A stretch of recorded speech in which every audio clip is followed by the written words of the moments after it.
28 अक्टूबर 2021 को धरती की तरफ वाले सूरज के हिस्से में एक बड़ा विस्फोट देखा गया। वहां से सौर तूफान यानी कोरोनल मास निकला, जिसकी वजह से दक्षिण अमेरिका में कुछ समय के लिए रेडियो ब्लैकआउट हो गया।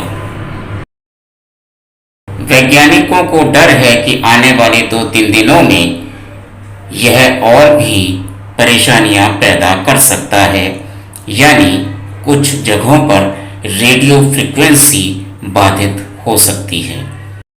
ये तूफान 10A कैटेगरी का है, यानी इससे नुकसान होने की प्रबल संभावना है। इस तूफान को सिर्फ अमेरिका में ही नहीं बल्कि दुनिया के अन्य देशों के वैज्ञानिकों ने भी दर्ज किया है। नासा के सोलर डायनेमिक्स ऑब्जर्वेटरी के अनुसार ये ताकतवर सौर तूफान है। ये अमेरिका में एक लहर भेज चुका है।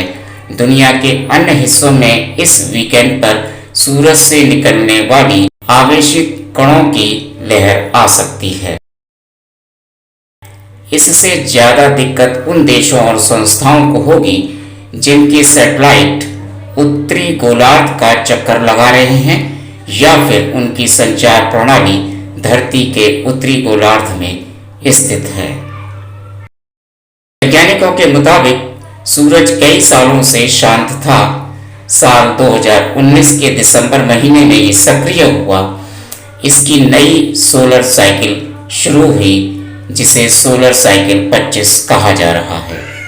एक साइकिल 11 साल तक चलती है और सौर तूफान यानी सूरज से निकलता है कोरोनल मास।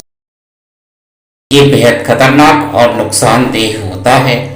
वैज्ञानिकों ने कुछ वक्त पहले ही चेतावनी दी थी कि भविष्य में एक ऐसा भयावह सौर तूफान आएगा जिससे धरती पर इंटरनेट प्रलय आ सकती है, यानी पूरी दुनिया का इंटरनेट बंद हो सकता है या फिर कई दिनों तक उसमें बाधा आ सकती है।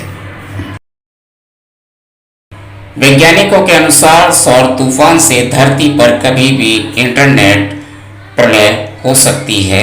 ये शोध अध्ययन कैलिफोर्निया विश्वविद्यालय की शोधकर्ता संगीता अब्दू ज्योति ने किया है। संगीता के अनुसार स्थानीय स्तर के इंटरनेट प्रणाली पर इसका कम असर होगा, क्योंकि वो ज्यादातर फाइबर ऑप्टिक्स पर आधारित होते हैं। फाइबर ऑप्टिक्स पर जियोमैग्नेटिक करंट का सीधा असर नहीं होता, लेकिन दुनिया भर के समुद्रों में फैली इंटरनेट केबल पर इसका सीधा असर पड़ सकता है। ये केबल दुनिया के अलग अलग देशों को आपस में जोड़ते हैं। कई देश इन केबल को अपने फाइबर ऑप्टिक्स से जोड़कर अपना काम चलाते हैं। तो सौर तूफान आने पर समुद्री इंटरनेट केबल के जरिए फाइबर ऑप्टिक्स पर भी असर पड़ सकता है। इसकी सबसे बड़ी वजह है सौर तूफान को लेकर हमारी जानकारी बेहद कम है और हमारे पास पर्याप्त डाटा भी नहीं है।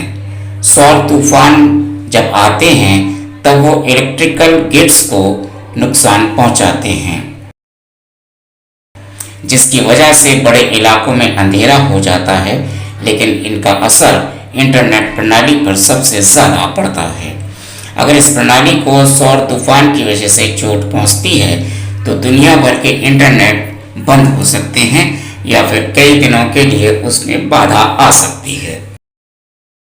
समुद्री इंटरनेट केबल में करंट के बहाव को बनाए रखने के लिए रिपीटर्स लगे होते हैं, जो सौर तूफान के प्रति बेहद संवेदनशील होते हैं।